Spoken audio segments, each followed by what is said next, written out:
بسم الله الرحمن الرحيم.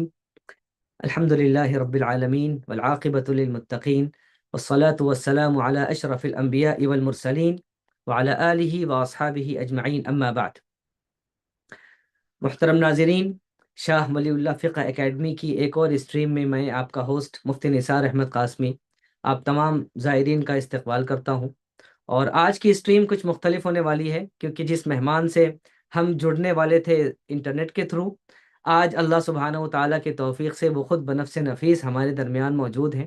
تو یہ اسٹریم گویا کہ اب جو ہے وہ ایک ہی جگہ سے ہونے والی ہے، اور انشاءاللہ ہم تمام اسٹریموں کی طرح اس اسٹریم میں بھی حضرت سے، جیسا کہ ہم نے ٹاپک دیا تھا اعتکاف کے فضائل و مسائل، شب قدر کے فضائل و مسائل، انشاءاللہ اس ٹاپک پر، اس موضوع پر ہم حضرت سے گفتگو کریں گے، حضرت کے سے سوالات کریں گے، اور انشاءاللہ مجھے امید ہے کہ حضرت پچھلی اسٹریم کی طرح ہی، جیسے حضرت نے تراویح کے بارے میں ہم لوگوں کو مکمل آگاہی دی تھی، انشاءاللہ اس اسٹریم میں بھی حضرت ہمیں شب قدر، اعتکاف کے فضائل و مسائل سے متعلق مکمل آگاہی فراہم کریں گے انشاءاللہ۔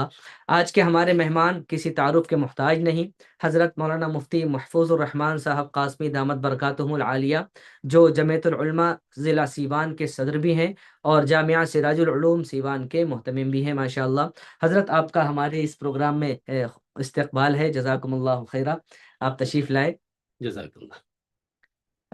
ناظرین سے یہ عرض کرتا چلوں کہ ہمارا یہ پروگرام الحمدللہ فیس بک پر اور یوٹیوب پر، اسی طرح سے ایکس پر بھی لائیو کیا جا رہا ہے۔ تینوں پلیٹ فارمز پر آپ اس پروگرام سے استفادہ کر سکتے ہیں اور اسے دیکھ سکتے ہیں۔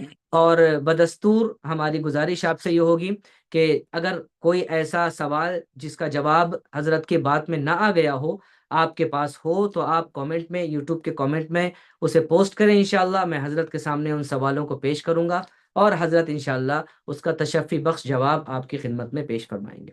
اب میں بلا تمہید گفتگو کو آگے بڑھاتے ہوئے حضرت مولانا مفتی محفوظ الرحمان صاحب قاسمی دامت برکاتہم سے درخواست کرتا ہوں، کیونکہ آج کی اسٹریم ہم نے یہ سوچا ہے کہ تھوڑی سی انٹریکٹیو ہو، میں حضرت سے کی خدمت میں کچھ سوالات پیش کروں اور حضرت جواب دے، تاکہ وہ ہم آہنگی اور ایک چام برقرار رہے۔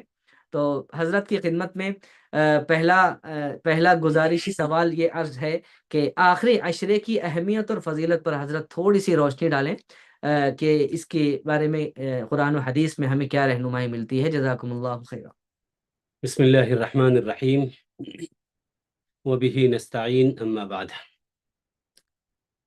میں بہت شکر گزار ہوں شاہ ولی اللہ فقہ اکیڈمی کا اور اس کے ذمہ داروں کا کہ انہوں نے مجھے اس بات کی سعادت بخشی کہ میں آپ حضرات کے سامنے حاضر ہو کر رمضان المبارک کے آخری عشرے کے تعلق سے کچھ باتیں آپ کے سامنے عرض کر سکوں۔ اللہ تعالیٰ اس کا ان حضرات کو بہترین بدلہ عطا فرمائے۔ رمضان المبارک کا مہینہ، جیسا کہ آپ حضرات اس سے پہلے بھی سن چکے ہیں، یہ خیر و برکت کا مہینہ ہے۔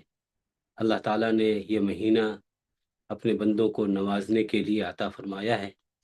بخشش اور رحمت کے دہانے اللہ کی طرف سے کھول دیے جاتے ہیں اس مہینے کے اندر۔ میں نے اس سے پہلے والی اسٹریم میں بھی عرض کیا تھا کہ رمضان المبارک کے ایام جو گزرتے جاتے ہیں اور اس کے آخر کے ایام آتے رہتے ہیں، وہ اور بھی زیادہ پہلے کے مقابلے میں قیمتی ہو جاتے ہیں۔ یہ اللہ رب العزت والجلال کی ایک کرم اور بخشش کی انتہا ہے کہ کوئی موقع ایسا نہیں چھوڑتے کہ بندوں کو نوازنے کا، کہ بندے اس سے فائدہ اٹھائیں اور اللہ کی طرف سے ان کی بخشش نہ کر دی جائے۔ ایک روایت میں اللہ کے رسول صلی اللہ علیہ وسلم کا یہ معمول نقل کیا گیا ہے کہ آپ صلی اللہ علیہ وسلم ممبر پر تشریف لے جا رہے تھے تو آپ نے ممبر پر چڑھتے ہوئے 3 مرتبہ آمین کہی تھی۔ صحابہ نے جب معلوم کیا تو آپ نے بتایا تھا کہ حضرت جبرائیل آئے تھے اور انہوں نے 3 بد دعائیں دی اور مجھ کو کہا کہ آپ اس پر آمین کہیں۔ اس میں ایک یہ بھی تھا کہ ہلاک ہو جائے اور برباد ہو جائے وہ شخص جس کے سامنے رمضان المبارک کا بابرکت مہینہ آئے اور وہ اپنی گناہوں کی مغفرت اللہ سے نہ کروا سکے۔ اس کی تباہی میں کوئی شبہ نہیں کہ جو رمضان المبارک کو ناقدری کے ساتھ گزار دے۔ اللہ کے رسول صلی اللہ علیہ وسلم نے فرمایا کہ سب سے بڑا محروم وہ ہے جو رمضان کے خیر و خوبی سے اور برکتوں سے محروم رکھا جائے۔ اس لیے یوں تو پورے ماہ میں ہی اللہ کی رحمت متوجہ ہوتی ہے، لیکن جب اس کے ایام ختم ہونے کے قریب ہوتے ہیں، اخیر عشرہ شروع ہوتا ہے، تو اللہ تعالیٰ اس بہانے کو اور بھی عام کر دیتے ہیں مغفرت کے اور بخشش کے۔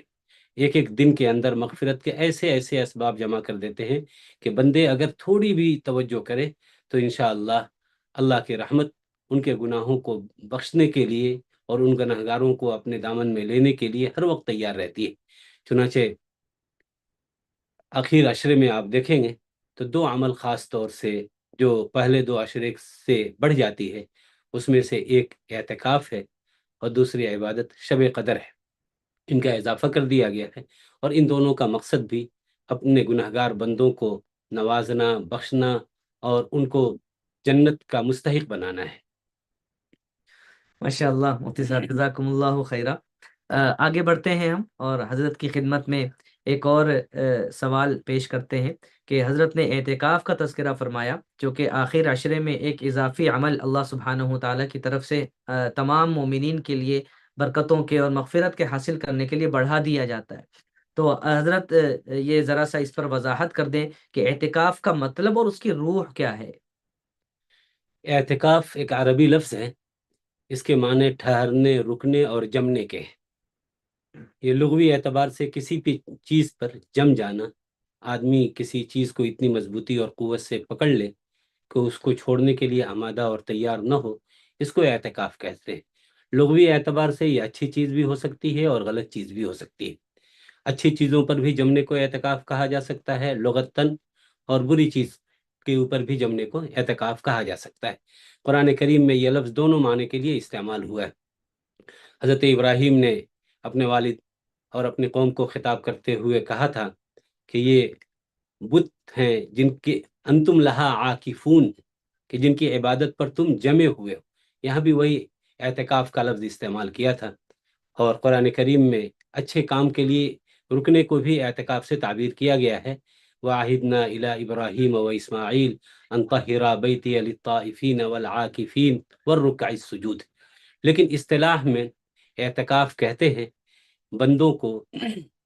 بندوں کا دنیاوی مشغولیتوں سے اور جھمیلوں سے ہٹ کر، کنارہ کش ہو کر، مسجد کے اندر اللہ کے گھر میں آ کر عبادت کی نیت سے جم جانا، اللہ کی خوشنودی اور رضا کے حصول کے لیے، اس کو اعتکاف کہتے ہیں۔ اس اعتکاف کی بنیادی طور پر 3 قسمیں ہوتی ہیں۔ ایک اعتکاف جس کو واجب اعتکاف کہتے ہیں، دوسرا اعتکاف مسنون اعتکاف کہلاتا ہے، اور تیسرا اعتکاف نفل اعتکاف ہے۔ اعتکاف واجب اس اعتکاف کو کہتے ہیں جو بندہ نظر مان لے کسی کام کے ہونے پر اعتکاف کے کرنے کو۔ اب یہ نظر مانے ہوئے اعتکاف کی بھی 2 قسمیں ہو سکتی ہیں۔ ایک کو نظر مطلق کہتے ہیں، دوسرے کو نظر مقید کہتے ہیں۔ نظر مطلق کا مطلب یہ ہوا کہ کوئی آدمی صرف یہ کہے کہ اگر میرا یہ کام ہو گیا تو میں 2 روز یا 3 روز یا 4 روز کا اعتکاف کروں گا، اور اس میں کوئی مخصوص وقت اور دن اور تاریخ طے نہ کرے، صرف ایام طے کر دے کہ چند روز کا، 2 روز کا یا 3 روز کا یا 4 روز کا میں اعتکاف کروں گا، وقت کی تصریح اور تعیین نہ کرے، اس کو نظر مطلق کہتے ہیں۔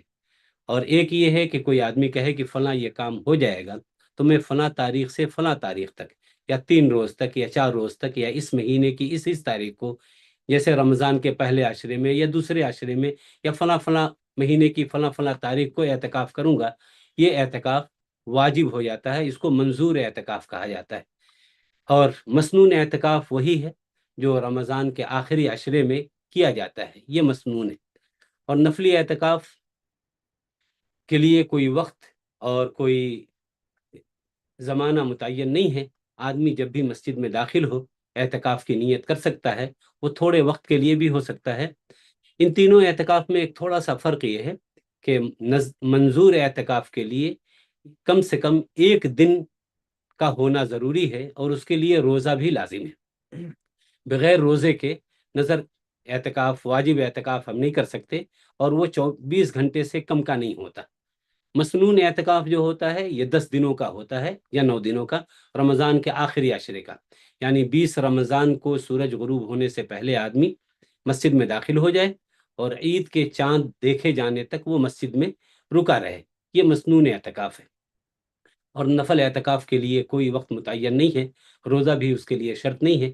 جب بھی آدمی مسجد میں داخل ہو، چاہے وہ تھوڑے وقت کے لیے ہی کیوں نہ ہو، اعتکاف کی نیت کر سکتا ہے۔ جزاکم اللہ خیرن مفتی صاحب، اعتکاف کی قسموں پر آپ نے بالکل تشفی بخش گفتگو فرمائی۔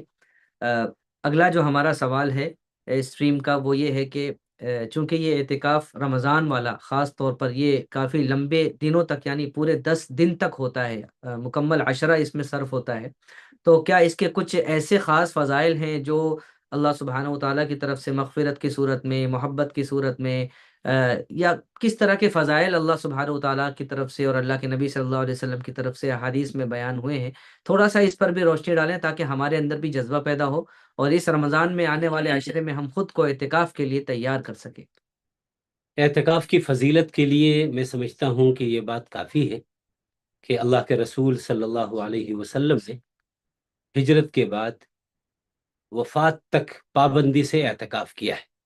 صرف روایتوں سے معلوم ہوتا ہے کہ صرف 1 سال سفر کی مجبوری کی وجہ سے آپ اعتکاف نہیں فرما سکے تھے، تو آپ نے اگلے سال 1 عشرے کے بجائے 2 عشروں کا اعتکاف کیا تھا۔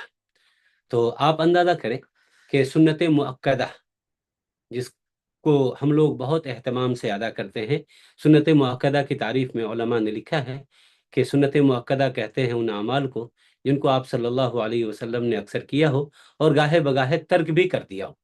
لیکن یہ عجیب بات ہے، حضرت عائشہ فرماتی ہیں کہ آپ صلی اللہ علیہ وسلم ہجرت کے بعد وفات تک کسی سال بھی آپ نے اعتکاف کو نہیں چھوڑا ہے۔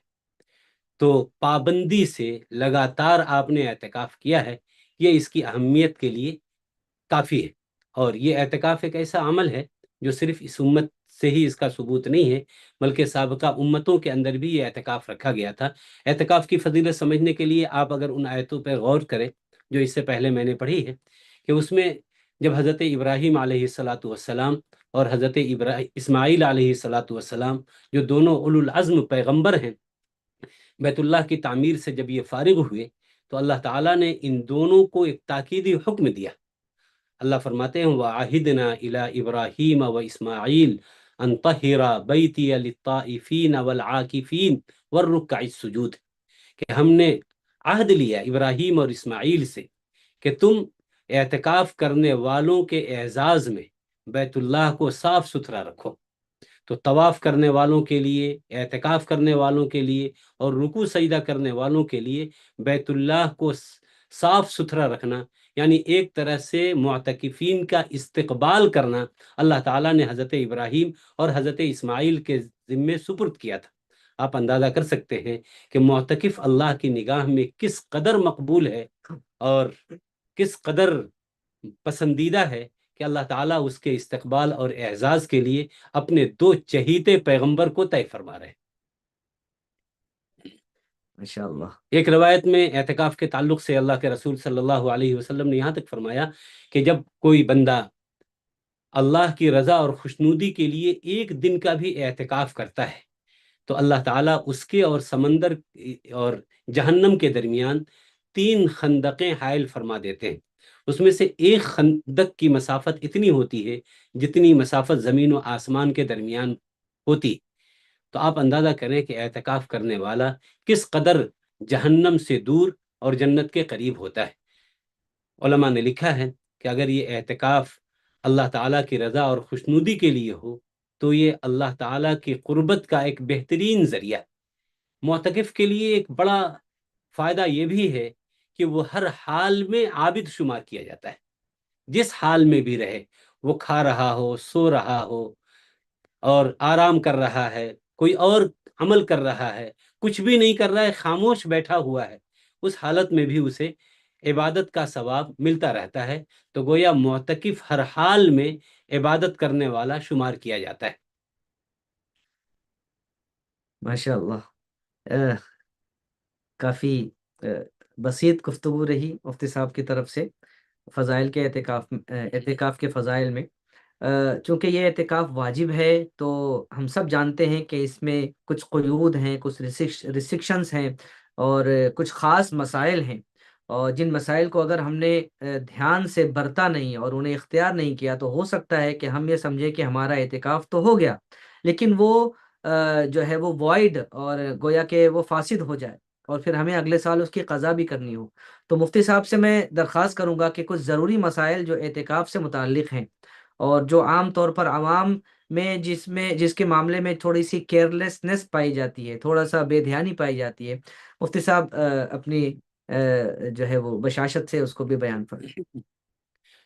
اعتکاف مسنون جو رمضان المبارک کے آخر عشرے میں کیا جاتا ہے، بلکہ اب تو افسوس کے ساتھ کہنا پڑتا ہے کہ لوگ دوسرے نوافل کا تو اہتمام کرتے ہیں، لیکن اس سنت مؤکدہ کا، جس کو اللہ کے رسول صلی اللہ علیہ وسلم نے پوری زندگی پابندی کے ساتھ کیا، بلکہ آپ صلی اللہ علیہ وسلم سے پورے رمضان کا اعتکاف بھی ثابت ہے، لیکن افسوس کہ آپ سے محبت کرنے والے لوگوں میں ایک بڑی تعداد ایسی ہے جو پوری زندگی ایک دن کا بھی اعتکاف کرنے کے لیے آمادہ اور تیار نہیں ہوتی۔ کم سے کم ہر شخص کو یہ تو طے کرنا چاہیے کہ جس عمل کو اللہ کے رسول صلی اللہ علیہ وسلم نے پوری زندگی پوری اہمیت کے ساتھ ادا کیا ہے، کم سے کم ہم زندگی میں ایک مرتبہ تو کر لیں۔ یہ تو آخری درجہ ہے، اس سے کم درجہ آپ صلی اللہ علیہ وسلم سے محبت کا کیا ہو سکتا ہے؟ تو اس لیے یہ اعتکاف بہت اہم عمل ہے، لہذا اعتکاف اگر ہم کر رہے ہیں، معتکف گویا اللہ کا مہمان ہوتا ہے، اللہ کے گھر میں وہ حاضر ہوتا ہے اور اللہ کے گھر میں دروازے پر آ کے پڑ جاتا ہے، اور کسی کے گھر میں جو آتا ہے وہ مہمان کہا جاتا ہے اور مہمان کا اکرام کیا ہی جاتا ہے۔ یہ کیسے ممکن ہے کہ ایک آدمی اللہ کے گھر آ کے پڑ جائے اور اللہ تعالیٰ اس کا اکرام نہ فرمائے؟ گویا معتکف اللہ کے دربار میں آ کے یہ کہتا ہے کہ یا اللہ، میں گناہوں کی گٹھری لے کر آپ کے دربار میں حاضر ہو گیا ہوں، جب تک آپ ہمارے گناہوں کو معاف نہ کر دیں، بخشش کے قلم میرے اوپر نہ پھیر دیں، میں اس وقت تک آپ کے در سے اٹھوں گا نہیں۔ ایک بخیل سے بخیل انسان کے دروازے پر بھی کوئی بھکاری جا کر ہاتھ پھیلا دے اور وہ مصر ہو جائے کہ مجھے کچھ نہ کچھ دے دیا جائے، تو بخیل سے بخیل انسان بھی کچھ نہ کچھ عطا کر ہی دیتا ہے، دے ہی دیتا ہے۔ اللہ رب العزت والجلال کی ذات جو کریم ہے، سخیوں کے سخی ہے، اس سے یہ کیسے امید کی جا سکتی ہے کہ ایک بندہ اپنے تمام تر تقاضے کو آگے پیچھے کر کے 10 روز تک اللہ کے دربار میں بیٹھا رہے، اس کی مغفرت کی امید میں اور طلب میں، اور اللہ تعالیٰ اس کو یوں ہی چھوڑ دے، اس کی مغفرت نہ فرمائے؟ یہ ناممکن ہے۔ لیکن اعتکاف سے یہ سارے فضائل اسی وقت حاصل کیے جا سکتے ہیں جب اعتکاف کو اعتکاف بنا کر کیا جائے۔ اس کے لیے بہت سی چیزیں ضروری ہیں، جیسا کہ ابھی مفتی صاحب نے بھی بتلایا۔ اس اعتکاف کے لیے ضروری یہ ہے کہ مردوں کے لیے یہ اعتکاف مسجد کے اندر کرنا ضروری ہے۔ مسجد کے باہر اگر مرد حضرات اعتکاف کرتے ہیں تو وہ مسنون اعتکاف نہیں کہا جائے گا۔ تو پہلی شرط تو یہ ہے کہ یہ اعتکاف مسجد کے اندر ہو۔ دوسری شرط یہ ہے کہ اس اعتکاف کے ساتھ روزہ بھی ضروری ہے، کہ روزے کی حالت میں کیا جائے۔ ایک آدمی اگر روزہ نہیں رکھتا ہے، صرف اعتکاف کرتا ہے، تو یہ اعتکاف مسنون نہیں ہوگا۔ نفلی اعتکاف ہو سکتا ہے لیکن مسنون اعتکاف اسے نہیں کہا جائے گا۔ تیسری ضروری بات یہ ہے کہ معتکف بلا ضرورت طبعیہ اور شرعیہ مسجد کے حدود سے باہر نہ نکلے۔ مسجد کے حدود کے مفہوم کو بھی سمجھنا بہت ضروری ہے۔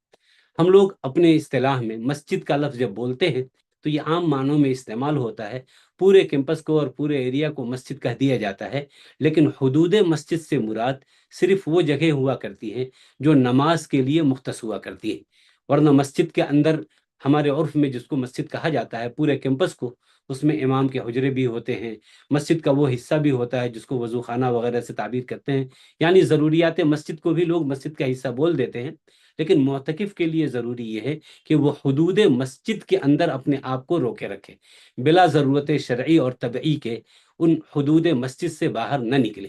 حدود شرعی سے مراد یہ ہے کہ معتکف کسی ایسی مسجد میں اعتکاف کر رہا ہے جہاں جمعہ کی نماز نہیں ہوتی، تو شرعاً اس کے لیے اجازت ہے کہ وہ جمعہ کی نماز کے لیے کسی قریب والی ایسی مسجد میں جا سکتا ہے جہاں جمعہ کی نماز ہوتی ہو۔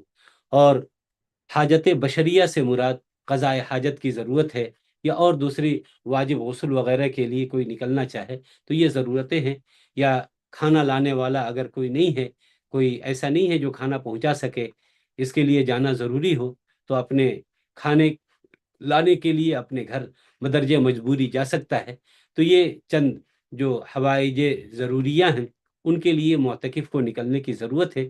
ان کے علاوہ بلا ضرورت حدود مسجد سے باہر نکلنا ایک معتکف کے لیے درست نہیں۔ ماشاء اللہ، جزاکم اللہ خیرن مفتی صاحب۔ اب ہم اپنے اگلے سیگمنٹ پر بڑھتے ہیں۔ اعتکاف سے متعلق ہماری کافی تشفی بخش گفتگو ہو گئی الحمدللہ۔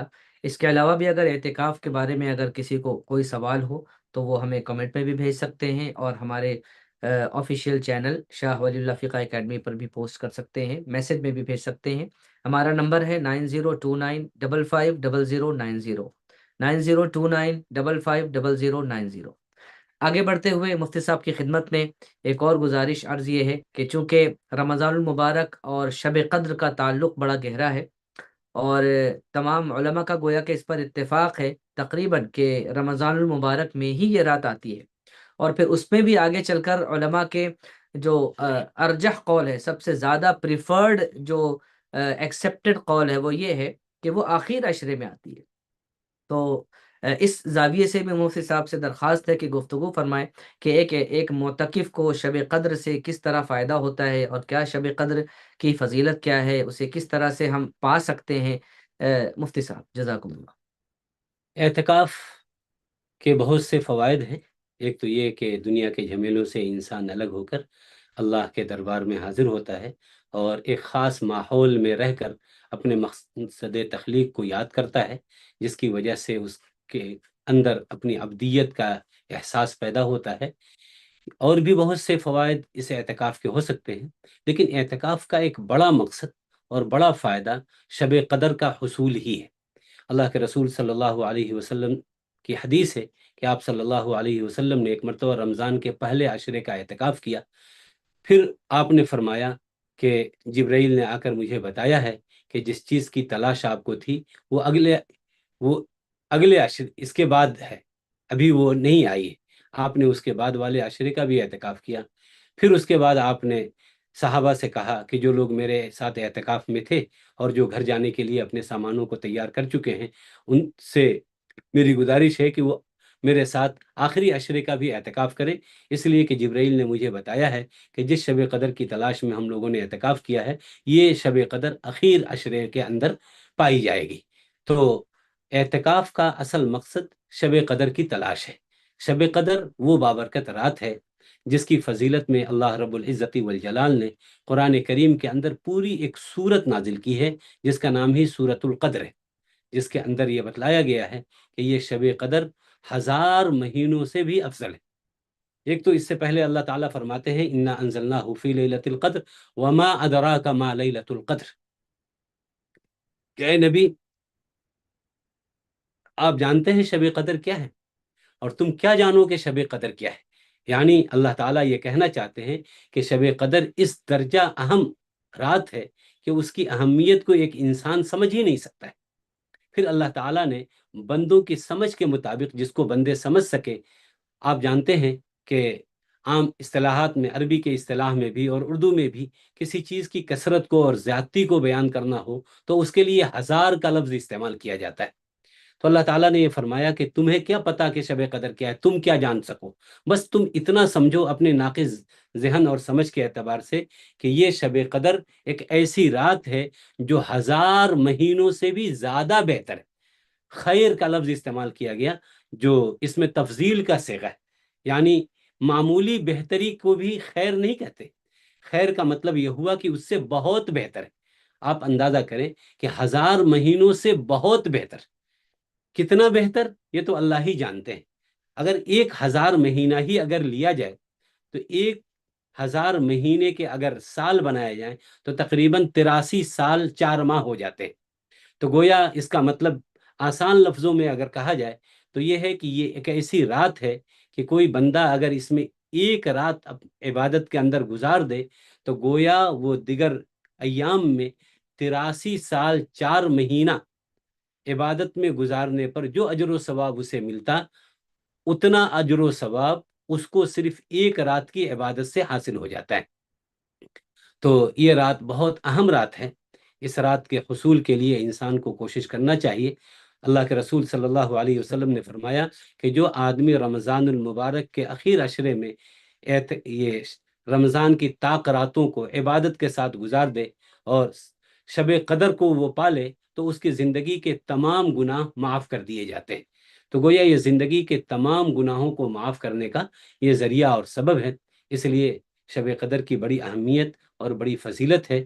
ہم سب کی پوری کوشش ہونی چاہیے کہ یہ رات ہمیں حاصل ہو۔ مفتی صاحب، شب قدر کے فضائل میں کیا یہ بھی آتا ہے کہ قرآن کریم کو اللہ سبحانہ و تعالیٰ نے اسی رات میں نازل کیا؟ تھوڑا سا اس پر بھی روشنی ڈالیں کہ اس کا قرآن سے کیا کنیکشن ہے؟ دیکھیے، یوں تو رمضان کا پورا مہینہ ہی قرآن سے جڑا ہوا ہے۔ اللہ تعالیٰ نے صرف قرآن ہی نہیں بلکہ جتنی اہم آسمانی کتابیں ہیں ان تمام کتابوں کو رمضان المبارک کے مہینے میں ہی نازل کیا ہے۔ اور خاص طور سے قرآن کریم کے بارے میں تو عجیب معاملہ ہے کہ ایک جگہ اللہ تعالیٰ نے رمضان کی فضیلت کو قرآن کے ذریعے بیان کیا اور دوسری جگہ قرآن کی فضیلت کو رمضان کے ذریعے بیان کیا۔ ایک جگہ اللہ فرماتے ہیں شہر رمضان الذی انزل فیہ القرآن، کہ رمضان کا مہینہ وہ بابرکت مہینہ ہے جس میں اللہ نے قرآن نازل کیا۔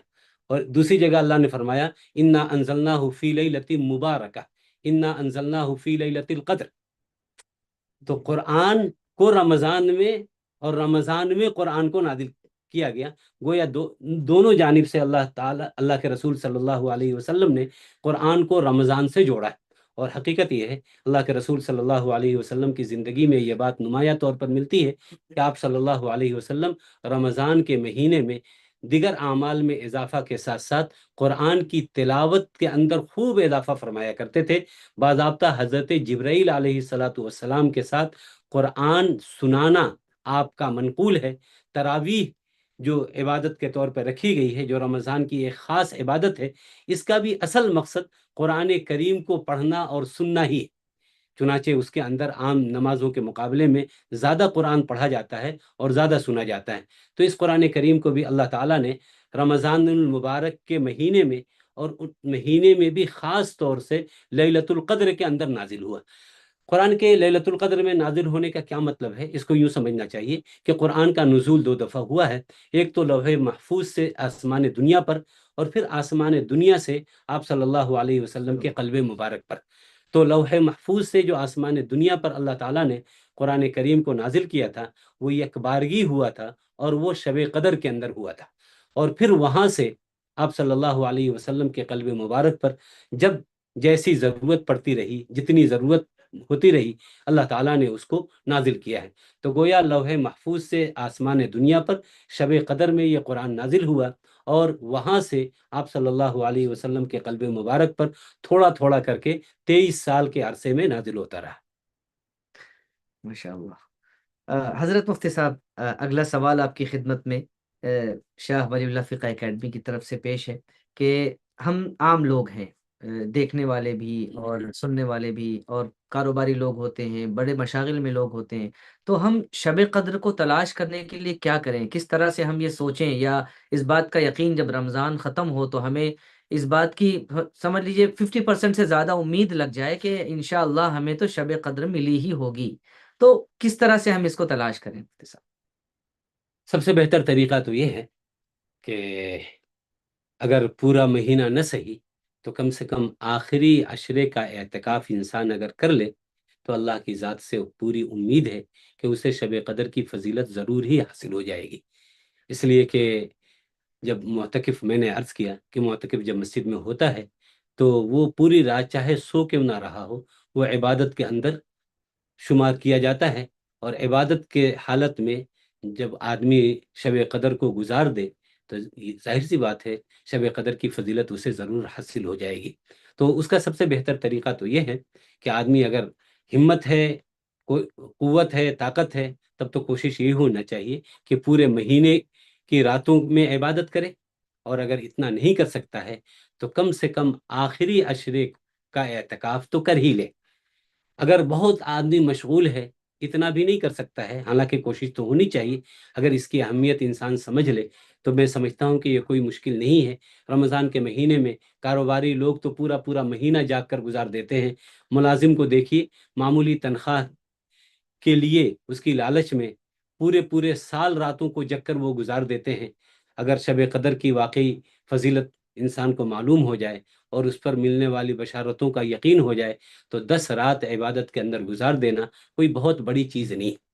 لیکن اس کے باوجود بھی یہ کہا جاتا ہے کہ اگر کوئی آدمی پورے عشرے کا بھی اعتکاف نہیں کر سکتا دن اور رات، چونکہ بہت سے لوگوں کے ساتھ ایسی مصروفیت ہوتی ہے، تو آخری درجہ، بالکل بالکل آخری درجہ جس سے کم کا کوئی درجہ نہیں ہو سکتا، وہ یہ ہے کہ رمضان المبارک کے جو اخیر عشرے کے طاق راتیں، ان طاق راتوں کو عبادت میں گزارتے ہیں۔ مسجد میں آ کر اگر عبادت کر لیں تو بھی ٹھیک، اگر نہیں تو کم سے کم اپنے گھر کے اندر۔ اور آخری درجہ یہ ہے کہ اول شب میں عشاء کی نماز باجماعت ادا کریں، تراویح ادا کریں، اور اس کے بعد انفرادی طور پر تھوڑے بہت اعمال کر کے جب تک بشاشت ہو عبادت کے اندر مشغول رہیں، راتوں کو گناہوں سے اپنے آپ کو بچائیں، اور پھر اگر نیند کا غلبہ ہو، تقاضا ہو، تو آرام بھی تھوڑی دیر فرما لیں، پھر صبح اٹھ کر تہجد کے وقت تہجد کی چند رکعتیں ادا کر لیں، اور پھر فجر کی نماز باجماعت ادا کر لیں، تو بھی انشاءاللہ رات بھر عبادت کرنے والوں میں ہمارا شمار ہو سکتا ہے۔ ایک روایت کے مطابق اللہ کے رسول صلی اللہ علیہ وسلم نے فرمایا کہ جو آدمی عشاء اور فجر کی نماز باجماعت ادا کرتا ہے وہ اللہ کے یہاں رات بھر عبادت کرنے والا شمار کیا جاتا ہے۔ تو یہ آخری درجہ ہے بالکل، کہ ہم عشاء اور فجر کی نماز باجماعت پڑھیں، حسب توفیق چند رکعت تہجد کی ادا کر لیں، تلاوت کریں، استغفار کریں، اور سب سے بڑی بات یہ ہے کہ ان راتوں میں گناہ سے بچنے کا مکمل اہتمام کریں، ہر طرح کے صغیرہ اور کبیرہ گناہوں سے اپنے آپ کو بچائیں، تو اللہ کی ذات سے امید ہے کہ شب قدر کی یہ فضیلت ہمیں حاصل ہو جائے گی۔ ہمارے ناظرین کے لیے ایک بہت ہی شاندار ٹپ ہے جو مجھے بھی یاد آئی۔ حضرت جب ہم لوگ دور حدیث میں تھے، 2004 کی بات ہے، تو ہم سب کے استاذ الاساتذہ حضرت مولانا مفتی سعید احمد صاحب پالنپوری رحمۃ اللہ علیہ، وہ فرماتے تھے کہ مجھے شب قدر پکا ملتی ہی ہے۔ اور ہم لوگ بڑے جو ہے وہ جذبات میں آ گئے کہ حضرت کی مطلب کوئی تو آئیڈیا ایسا ہوگا۔ کہنے لگے میں کیا کرتا ہوں، مکمل رمضان جاگتا ہوں، تو مکمل رمضان کی تمام راتیں جاگتا ہوں، تو مجھے یقینی طور پر شب قدر ملتی ہے۔ اور حضرت نے اس وقت فرمایا تھا کہ میرا تقریباً 40-45 سال سے یہ معمول ہے۔ اور پھر حضرت نے فرمایا کہ 2 ایڈیشنل فائدے بھی مجھے ہو جاتے ہیں۔ اس میں سے ایک فائدہ یہ ہوتا ہے کہ میں کتابوں کی تصنیف کرتا ہوں۔ حضرت کتابیں لکھا کرتے تھے، اور وہ کتابیں بہت ہی علمی ہوتی تھی ماشاءاللہ، تو کہنے میں کتابیں لکھتا ہوں۔ اور تیسرا جو ہے فائدہ یہ ہے، حضرت فرماتے تھے کہ پان بھی کھا لیتا ہوں، تو رات کے وقت میرا دن بھر کا جو پان کا کوٹا تھا وہ بھی پورا ہو جاتا ہے۔ تو ماشاءاللہ دیکھیے، رمضان میں اگر ہم جاگتے ہیں مکمل راتیں تو اللہ کے فضل سے شب قدر تو پکی ہی ہے۔ اب پان کو آپ لوگ سگریٹ پر مت لے جائیے گا یا اور کسی چیز پر، بس میری یہی درخواست ہے آپ سے۔ بہرحال شب قدر کی تلاش رمضان کے اخیر عشرے میں، یعنی طاق راتوں میں خاص طور سے جگنا بھی یہ عبادت ہے۔ اللہ کے رسول صلی اللہ علیہ وسلم کا معمول نقل کیا گیا۔ حضرت عائشہ فرماتی ہیں کہ یوں تو آپ صلی اللہ علیہ وسلم پورے مہینے عبادت کا اہتمام فرمایا کرتے تھے، لیکن خاص طور میں جب آخری عشرہ ہوتا تھا تو آپ عبادت کے لیے کمر کس لیتے تھے۔ اور دوسری روایت میں حضرت عائشہ فرماتی ہیں کہ آپ خود بھی بیدار رہتے اور اپنے گھر والوں کو بھی عبادت کے لیے جگاتے تھے، ان کو بھی اٹھاتے تھے عبادت کے لیے۔ تو آخری عشرے میں جگنا اور جگ کر عبادت کرنا، یہ بھی آپ صلی اللہ علیہ وسلم کی سنت مبارکہ ہے۔ ماشاءاللہ مفتی صاحب، اب اگلا سوال۔ ماشاءاللہ ہماری اسٹریم کو چلتے ہوئے تقریباً آدھا گھنٹہ ہو گیا ہے، اور تمام زائرین کی بشاشت کو سلام ہے ماشاءاللہ، بالکل فل اٹینشن کے ساتھ وہ محو ہیں اس اسٹریم کو دیکھنے میں اور سننے میں۔ اس دوران میں آپ حضرات سے درخواست کرتا چلوں کہ اگر آپ کو یہ اسٹریم پسند آ رہی ہے تو ہمارے چینل کو سبسکرائب کریں۔ انشاءاللہ ہر سنیچر اتوار ہم اس طرح کی اسٹریم آپ کی خدمت میں پیش کریں گے۔ اگلا سوال حضرت مفتی صاحب سے یہ ہے کہ مفتی صاحب، شب قدر ایک منصوص رات ہے، یعنی اللہ سبحانہ و تعالیٰ کی طرف سے اتاری گئی ہے، قرآن میں اس کا تذکرہ ہے، اور بس صرف یہ ہے کہ عین نشاندہی نہیں ہے کہ کس رات میں ہے، لیکن ہے تو ضرور۔ کیا اس رات میں کوئی خاص عمل ہے، یعنی کہ اتنی رکعت نماز پڑھنا ہے، اس میں یہ صورتیں ایسے پڑھنی ہیں، یا اتنی صورت کو یہ پڑھنا ہے تو روزی میں ایسا ہو جائے گا، یہ بہت ساری قسم کے میسیجز جو ہے وہ گردش کرتے ہیں، اور ہم سے عوام پوچھتی بھی ہے کہ اس کا کیا ہے، یہ کون سی حدیث میں ہے؟ تو مفتی صاحب ذرا سا مفصل ایسی وضاحت فرمائیں کہ ہم لوگوں کے ذہن میں بالکل کلیئرٹی آ جائے، معاملہ صاف ہو جائے۔ شب قدر کے تعلق سے بہت سی غلط فہمیاں امت میں رائج ہیں، جیسا کہ آپ نے ابھی عرض کیا، یہ بات بالکل اپنی جگہ پہ صحیح ہے کہ شب قدر رمضان المبارک کے مہینے میں ہوتی ہے، اور اس میں بھی زیادہ امکان، جیسا کہ آپ نے شروع میں بھی عرض کیا، کہ اخیر عشرے میں ہوتی ہے۔ ایک روایت کے مطابق یہ بھی آتا ہے کہ اللہ کے رسول صلی اللہ علیہ وسلم باہر نکلے، اور آپ نے فرمایا کہ میں اس لیے نکلا تھا تاکہ تم لوگوں کو یہ بتلا دوں کہ شب قدر کس تاریخ کو ہوتی ہے، لیکن چونکہ دو لوگ آپس میں جھگڑ رہے تھے، جس کی نحوست سے اللہ تعالیٰ نے شب قدر کی تعیین کو میرے ذہن سے بھلا دیا، لہذا اب مجھے وہ متعین تاریخ یاد نہیں رہی کہ وہ کون سی تاریخ ہے جس میں یہ ہوتی ہے، البتہ تم لوگ اس کو رمضان کے آخری عشرے میں تلاش کیا کرو۔ اور ایک اور روایت کے مطابق یہ آپ نے فرمایا کہ اس کے طاق راتوں میں اس کو تلاش کیا کرو۔ بہت سے لوگوں نے اپنے طور پر بعض راتوں کو مخصوص کر لیا ہے، اور وہ یہ سمجھتے ہیں کہ شب قدر اسی مخصوص رات کے اندر ہوتی ہے۔ عام طور پہ 27 کی رات کو بعض لوگ ایسا سمجھتے ہیں کہ یہی شب قدر کے لیے متعین ہے، حالانکہ دیکھا جائے تو شب قدر رمضان کے آخری عشرے کے کسی بھی رات میں ہو سکتی ہے، اس کا طاق رات میں ہونے کا امکان زیادہ ہوتا ہے، لیکن طاق رات صرف 27 نہیں ہے، وہ 21، 23، 25، 27 اور 29 بھی ہو سکتی ہیں، یعنی ان راتوں میں سے کسی بھی رات میں ہو سکتی ہے، لہذا از خود کسی ایک رات کو متعین کر لینا یہ مناسب نہیں۔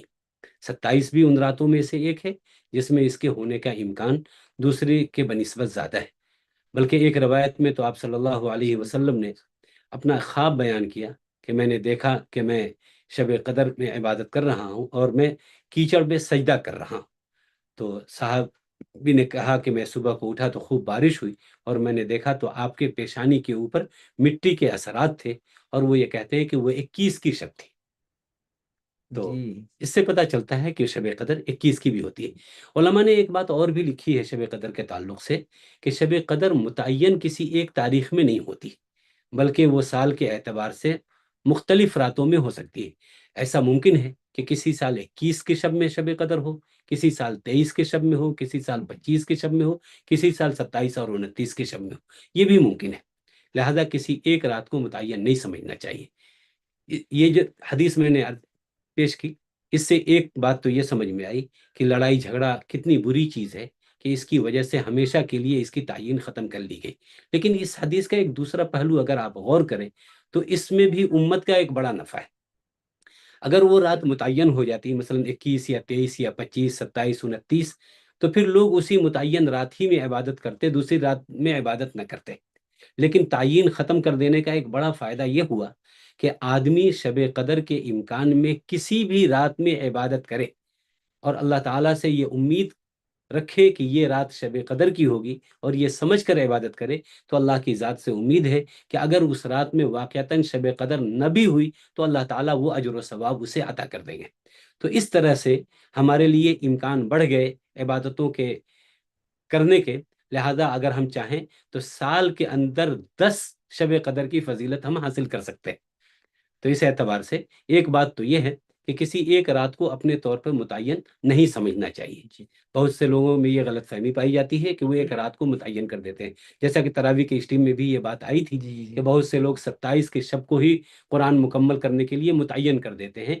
اگر کوئی اور سہولت کی بات ہو تو الگ ہے، لیکن یہ سمجھ کے کرنا کہ آج ہی شب قدر ہے اس لیے آج قرآن مکمل کیا جائے، یہ مناسب عمل نہیں ہے۔ دوسری بات یہ ہے کہ شب قدر کے اندر بہت سے لوگ اپنے طور پر بعض عبادتوں کو اپنے لیے لازم کر لیتے ہیں، یہ چیز بھی مناسب نہیں۔ شب قدر کے اندر عبادت تو ثابت ہے، لیکن عبادت کی کسی نوعیت کو، کسی جہت کو، کسی خاص عمل کی نوعیت کو شریعت نے متعین نہیں کیا ہے، اس کو عام رکھا گیا ہے لوگوں کی اپنی سہولت کے اوپر۔ تو گویا ہر طرح کی عبادتوں کے کرنے کا امکان ہے اور اس کی اجازت ہے، کوئی نماز متعین کر دینا. مثلا بہت سے لوگ یہ کہتے ہیں کہ اس میں 2 رکعت ایسی نماز پڑھی جائے جس میں پہلی رکعت میں اتنی مرتبہ قل یا ایھا الکافرون پڑھی جائے، اتنی مرتبہ سورہ اخلاص پڑھی جائے. یہ مناسب نہیں. میں سمجھتا ہوں کہ شاید کسی زمانے میں جب لوگوں کو قرآن کریم کی صورتیں زیادہ یاد نہیں ہوتی تھیں تو شاید کسی زمانے میں کسی نے یہ بتلا دیا ہو لمبی رکعت کرنے کے لیے کہ تم ایک رکعت میں 10 مرتبہ سورہ کافرون یا سورہ اخلاص پڑھ لو تاکہ لمبی رکعت ہو سکے. ہو سکتا ہے اس مصلحت کے لیے اس کو شروع کیا گیا ہو، لیکن یہ کوئی ضروری نہیں ہے. جو صورتیں آپ کو یاد ہیں وہ آپ پڑھ سکتے ہیں. بس ضروری یہ ہے کہ اخلاص کے ساتھ اللہ تعالیٰ کی جانب انابت ہو، توجہ ہو، اور پورے دھیان کے ساتھ خشوع و خضوع کے ساتھ عبادت کیا جائے. اس میں مختلف عبادتیں آپ کر سکتے ہیں. تلاوت کریں، تسبیح پڑھیں اور ذکر اذکار کریں، یا پھر کوئی اور عمل جو آپ کرنا چاہیں. صلاۃ التسبیح پڑھیں. حضرت عائشہ رضی اللہ تعالیٰ عنہ سے مروی ہے کہ آپ صلی اللہ علیہ وسلم سے پوچھا تھا کہ اگر ہمیں شب قدر مل جائے تو ہمیں کون سی دعا پڑھنی چاہیے تھی. تو اس وقت اللہ کے رسول صلی اللہ علیہ وسلم نے یہ دعا فرمائی تھی، اللہم انک عفو کریم تحب العفو فاعف عنی. تو یہ دعا بھی کثرت سے پڑھنی چاہیے، بڑی اچھی دعا ہے. اس کے علاوہ ہم جو چاہیں عبادت کر سکتے ہیں. کسی ایک عبادت کو متعین کرنا شریعت سے ثابت نہیں. جیسا کہ آپ نے ابھی مفتی سعید صاحب کے بارے میں بھی سنا کہ حضرت اس میں تصنیف کیا کرتے تھے. ظاہر سی بات ہے یہ بھی ایک کار خیر ہے، ثواب کا کام ہے. تو کوئی بھی کام جو عبادت کے قبیل سے ہو اس رات میں انسان کر سکتا ہے. ہم لوگ حضرت مفتی صاحب ہم لوگوں نے دیکھا ہے مسلمان خاص طور پر آبادیوں والے جو علاقے ہوتے ہیں ان میں راتوں میں ایک شاپنگ کا ایک ریلا ہوتا ہے باقاعدہ، اور لوگ انتظار کرتے ہیں کہ رات کو جیسے ہمارے یہاں ممبئی ہے تو ممبئی میں ممرا والے بھیونڈی والے یہ لوگ کہتے ہیں کہ سحری کرنے محمد علی روڈ جائیں گے، اور وہاں جا کر سحری کرنا، راتوں کو گھومنا. اور اکثر ایسا دیکھا گیا ہے، بدگمانی سے اللہ بچائے، کہ تراویح کی نماز بھی لوگ اس کے لیے چھوڑ دیتے ہیں.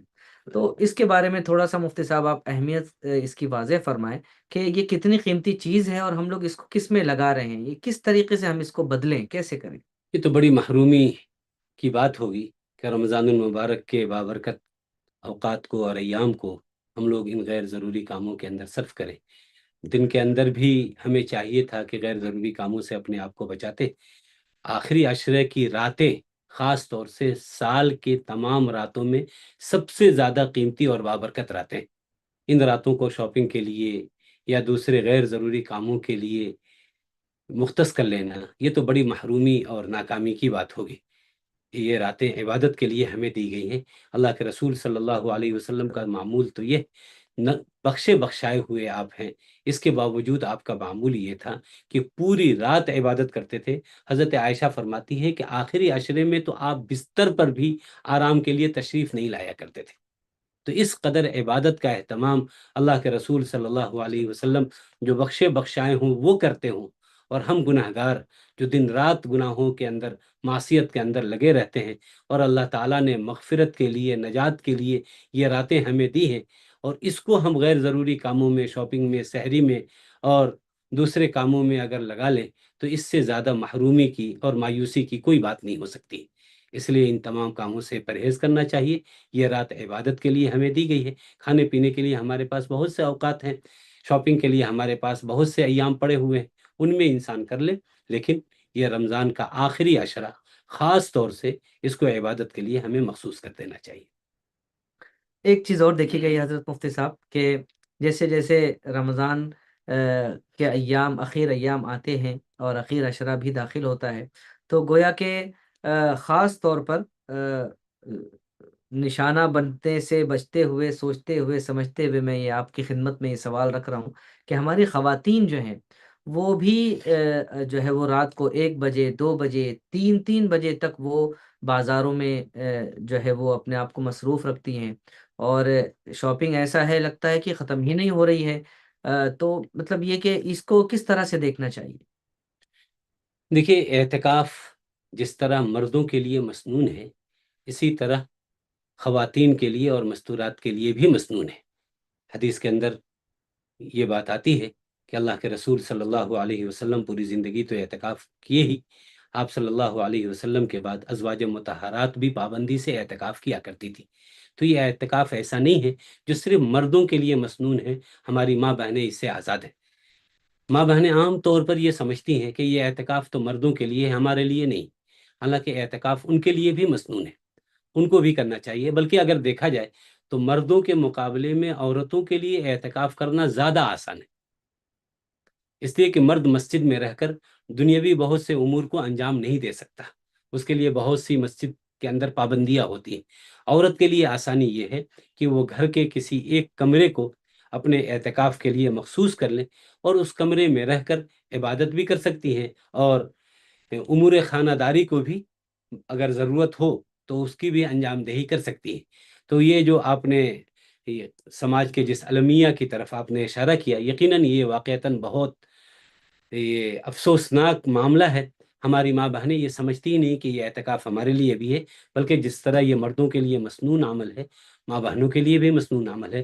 ان کو بھی چاہیے کہ وہ اس اعتکاف کی فضیلت کو حاصل کریں اور اعتکاف کریں، ایک کمرے کو اپنے گھر کے اندر عبادت کے لیے مختص کر لیں، اعتکاف کے لیے مختص کر لیں، اور اسی میں عبادت کریں۔ بہت زیادہ عبادت کے لیے کچھ کرنے کی ضرورت نہیں ہے۔ میں نے بتایا کہ عشاء کی نماز پڑھ لیں، تراویح پڑھ لیں، تراویح کے بعد تھوڑی بہت قرآن کی تلاوت کر لیں، صبح ذرا پہلے اٹھ جائیں، تہجد کی نماز پڑھ لیں، تسبیحات وغیرہ کا اہتمام کر لیں۔ بس اتنا عمل بھی اگر وہ کر لیں تو انشاءاللہ اعتکاف کی اس فضیلت سے وہ بھی برابر ہو سکتی ہے۔ اس کے مقابلے میں ہماری ماں بہنیں جب بازاروں میں نکلتی ہیں تو خود اپنے اعمال کو تو غارت کرتی ہی ہیں، اس کی وجہ سے نہ جانے کتنے مردوں کو بھی وہ گناہ کے اندر مبتلا کرتی ہیں۔ اس لیے ان کی تو بہت بڑی ذمہ داری بنتی ہے کہ وہ اپنے آپ کو بھی بچائیں، دوسروں کو بھی بچائیں۔ ان کو تو یہ ہونا چاہیے تھا کہ وہ اپنے مردوں کو بھی اس کے لیے پابند بناتی کہ آپ اعتکاف کریں، اپنی ضرورتیں رمضان سے پہلے مردوں کے واسطے سے پوری کروا لیتی۔ تو ہماری ماں بہنوں کو اس سے بہت زیادہ پرہیز کرنا چاہیے، اعتکاف کی طرف ان کو بھی متوجہ ہونا چاہیے، اس اعتکاف کی فضیلت کو حاصل کرنے کی کوشش انہیں بھی کرنی چاہیے۔ شب قدر میں حضرت مفتی صاحب، ہماری خواتین جو ہے یہ کس طرح سے جو ہے اس کی فضیلت کو حاصل کر سکتے ہیں؟ کیونکہ مرد حضرات مسجدوں میں آتے جاتے ہیں، اور تراویح بھی گویا کہ وہ رات میں مسجد میں ہی پڑھتے ہیں، عشاء با جماعت ہوتی ہے، تراویح ہوتی ہے، اور پھر کچھ نہ کچھ قرآن کی تلاوت بھی ہو جاتی ہے۔ لیکن خواتین بیچاری بہت مصروف ہوتی ہیں، وہ افطار بناتی ہیں، پھر سحر کی تیاری کرنی ہوتی ہے، کھانا بھی بنانا ہوتا ہے، برتن بھی دھلنا ہوتا ہے، تو وہ تھک بھی جاتی ہیں۔ تو کچھ کیا ایسے، یعنی ٹوٹکے کے طور پر، یعنی قرآن و حدیث میں تو کوئی عمل ایسا ہے نہیں سوائے اس دعا کے جو آپ نے ابھی ارشاد فرمایا، نفلی عبادتیں کچھ ایسی باندھ لیں اپنے ذمے کہ یہ کر لو تو تسلی ہو جائے دل کو کہ ہاں یہ مجھے شب قدر میں عبادت کا ثواب مل گیا۔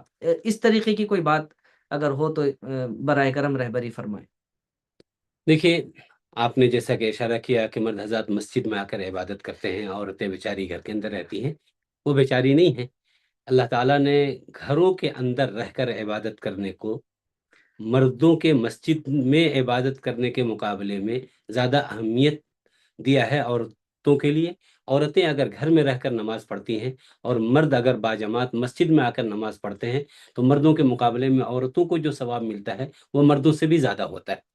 تو اگر عورتیں، میں نے بھی شروع میں بتلایا کہ عورتیں اگر عشاء کی نماز کے بعد تراویح مکمل 20 رکعت پڑھ لیں، تھوڑی بہت تلاوت کر لیں، اور پھر تقاضا ہے تھکی ہوئی ہیں تو آرام بھی کر لیں، صبح تہجد میں اٹھ کر چند رکعت نماز پڑھ لیں، تسبیح پڑھ لیں، استغفار کر لیں۔ بس اگر اتنا عمل بھی کر لیں، اور سب سے بڑی بات یہ ہے کہ گناہوں سے اپنے آپ کو بچائیں، تو انشاءاللہ شب قدر کی فضیلت انہیں آسانی سے حاصل ہو سکتی ہے۔ ماشاء اللہ، جزاکم اللہ خیرہ مفتی صاحب۔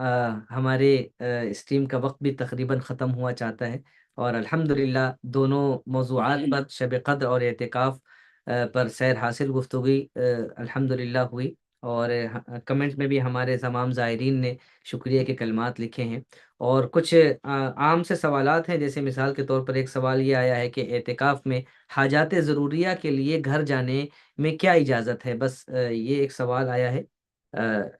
دیکھیے، مسجد میں اگر اس کا کوئی معقول انتظام ہے تب تو گھر جانے کی اجازت نہیں ہے، لیکن اگر مسجد میں کوئی معقول انتظام نہیں ہے، یا وہ انتظام تو ہے لیکن اس شخص کے لیے معقول نہیں، بہت مرتبہ بعض لوگ ہوتے ہیں جو انڈین بیت الخلاء استعمال نہیں کر پاتے، ویسٹرن کی ان کی مجبوری ہوتی ہے اور وہ مسجد کے اندر موجود نہیں ہے، ان کو ضروری ہے اس کا استعمال کرنا، تکلیف ہے ان کو، تو قریب ترین جگہ پر وہ جا کر استعمال کر سکتے ہیں۔ مسجد میں ضرورت اگر پورا کرنے کے اسباب موجود ہیں تو پھر گھر جانے کی اجازت نہیں ہے۔ ہاں، مسجد میں اگر ان کی ضرورت پوری نہیں ہو پا رہی ہے تو پھر وہ اپنے گھر یا قریب ترین کسی جگہ پہ جا سکتے ہیں، اس کی اجازت ہے۔ اگر یہ حاجات کے لیے جاتے ہیں تو ان کو کن امور کی پابندی کرنی ہوگی؟ یعنی جا رہے ہیں، بات چیت ہو رہی ہے راستے میں، کیا کیسے ہوگا حضرت یہ؟ صرف ضرورت کے لیے جائیں اور ضرورت پوری کر کے فوراً واپس چلے آئیں۔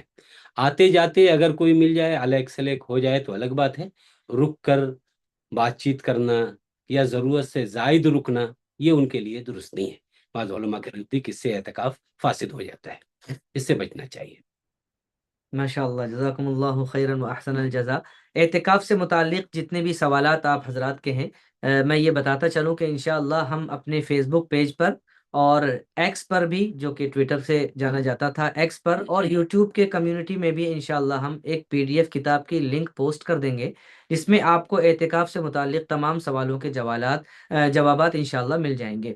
اب ہم اپنے اسٹریم کے اختتام کو پہنچ رہے ہیں، اور حضرت والا سے میں درخواست کروں گا کہ اب اختتامی گفتگو فرمائیں، اور اس کے بعد پھر حضرت اپنی دعاؤں سے اس مجلس کا اختتام فرمائیں۔ اس سے پہلے میں ایک اعلان کرتا چلوں کہ کل کے دن انشاءاللہ اتوار کو 2:30 بجے دوپہر میں ہماری ایک اور اسٹریم ہونے والی ہے، جس کا عنوان ہے کہ اللہ کا تقوی اور اس کے فضائل اور اس کے دنیاوی و اخروی فوائد۔ انشاءاللہ یہ اسٹریم کل دوپہر 2:30 بجے شاہ ولی اللہ فقہ اکیڈمی کے یوٹیوب، فیس بک اور ایکس چینل پر لائیو نشر کی جائے گی۔ تمام حضرات اس میں بھی شرکت کریں، اور انشاءاللہ اللہ کرے ہماری تمام اسٹریمز ہم سب کے لیے دنیا میں بھی اور آخرت میں بھی نافع اور ثواب کا باعث بنے۔ مفتی صاحب، آپ کی خدمت میں مائک پیش ہے، اختتامی کلمات ارشاد فرمائیں اور اس کے بعد دعا فرمائیں۔ اعتکاف کی فضیلت آپ حضرات کے سامنے بیان کی گئی۔ آپ حضرات سے میری یہ گزارش ہوگی کہ جہاں تک لوگ اس کو سن رہے ہیں، کوشش کریں کہ ہر شخص اپنے محلے کی مسجد کے اندر اس اعتکاف کو اپنی ذات سے کرنے کی کوشش کرے گا، اور اگر کسی مجبوری کی وجہ سے ہم نہیں کر سکتے تو کم سے کم کچھ ایسے لوگوں کا انتخاب ضرور اپنی محنت کے ذریعے کرے جو اس اعتکاف کی سنت کو ادا کر سکے، اس لیے کہ یہ اعتکاف سنت مؤکدہ علی الکفایہ ہے۔ ہر علاقے کے، شہر کے، محلے کے لوگوں پر یہ مسنون ہے کہ وہ اعتکاف کریں۔ اگر چند لوگ بھی اعتکاف نہ کر سکے تو سارے لوگ گناہ گار ہوں گے۔ گناہ سے اگر اپنے آپ کو بچانا ہے تو اس کے لیے ضروری یہ ہے کہ ہر شہر کے، ہر گاؤں کے اندر معتکفین موجود رہیں، چند ہی لوگ صحیح، لیکن اعتکاف کرنے والے اگر ہوں گے تو اس کی فضیلت سے لوگ یہ فائدہ حاصل کر سکتے ہیں۔ اور اگر خدا نخواستہ پورا علاقہ، پورا گاؤں، پورا شہر خالی رہ گیا اور کوئی ایک آدمی بھی اعتکاف نہیں کر سکا تو سب گناہ گار ہوں گے۔ تو اس لیے یہ کوشش کریں۔ بہتر طریقہ تو یہ ہے کہ اگر کوئی بہت زیادہ تقاضا نہیں ہے تو خود اپنی ذات سے ہمیں اعتکاف کریں۔ میں نے عرض کیا کہ آپ صلی اللہ علیہ وسلم نے جس عمل کو پوری زندگی اہتمام کے ساتھ کیا ہو، کیا ہم ایک سال بھی نبی کے نام لیوا ہو کر اس کو نہیں کر سکتے؟ تھوڑی سی ہمت کریں گے تو یہ کوئی مشکل عمل نہیں ہے۔ لوگ نہ جانے کتنے مہینے ہاسپٹلوں میں گزار دیتے ہیں، ہم اللہ کے گھر میں چند دن کیوں نہیں گزار سکتے؟ تو یہ کوشش کریں، یہ کوشش ہو کہ محلے کی کوئی مسجد خالی نہ ہو جس میں اعتکاف کرنے والے چند لوگ موجود نہ ہو۔ ایک تو یہ بات کہنی تھی آپ حضرات سے۔ دوسری بات یہ کہ یہ مجاہدہ اور یہ جو قربانیاں ہوتی ہیں، یاد رکھیں علماء نے بڑی پیاری بات لکھی ہے کہ عبادت کے انجام دینے میں اور اس کے کرنے میں جو مجاہدے ہوتے ہیں، یہ مجاہدے تو ختم ہو جاتے ہیں لیکن ان کا اجر و ثواب باقی رہ جاتا ہے۔ اس لیے اگر تھوڑی سی ہمت کر کے ہم اگر اس اعتکاف کے لیے مجاہدہ کریں گے، عبادتوں کے لیے مشقت برداشت کریں گے، تو یہ مشقتیں تو دو چار روز میں زائل ہو جائیں گی، یہ ہماری تھکاوٹ اتر جائے گی، نیند بھی بعد میں پوری ہو سکتی ہے، لیکن اس پر جو اجر و ثواب ہوگا وہ دائمی ہوگا، انشاءاللہ وہ جنت تک پہنچانے کا ذریعہ ہوگا۔ اس لیے ہر آدمی اپنی ذات سے بھی کوشش کرے، دوسروں کو بھی اس کی طرف آمادہ کرے۔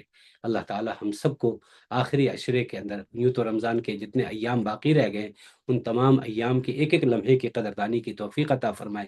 خاص طور سے آخری عشرے کے ایک ایک لمحے کی مکمل قدردانی کی توفیق عطا فرمائے، گناہوں سے بچ کر عبادت میں صرف کرنے کی توفیق اور ہمت عطا فرمائے۔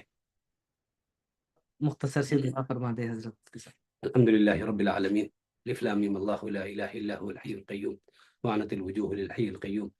یا اللہ، رمضان المبارک کا بابرکت مہینہ آپ نے ہم سب کو عطا کیا ہے، یا اللہ اس کی قدردانی کی توفیق عطا فرما، یا اللہ اس کی ناقدری سے ہم سب کی پوری پوری حفاظت فرما، یا اللہ شب قدر جو بڑی قدر والی عظمت والی رات ہے، یا اللہ اس رات کو حاصل کرنے کی توفیق عطا فرما، یا اللہ اعتکاف کرنے کی توفیق عطا فرما، آمین یا اللہ اس کے خیر و برکات سے ہم سب کو مستفید فرما، آمین یا اللہ رمضان کے خیر و خوبی کو عام فرما، یا اللہ رمضان میں جس طرح آپ نے عبادتوں کی توفیق دی ہے، یا اللہ رمضان کے بعد بھی یہ اعمال ہماری زندگی میں باقی رہے، اس کی توفیق عطا فرما، آمین یا اللہ اس ماہ مبارک میں ہم سب کی مغفرت کے فیصلے فرما، آمین ہم سب کی مغفرت کے فیصلے فرما، یا اللہ ہمیں ان محروموں میں شامل نہ فرما جن کے سامنے رمضان کا مہینہ آ کر گزر جائے اور ان کی مغفرت نہ ہو۔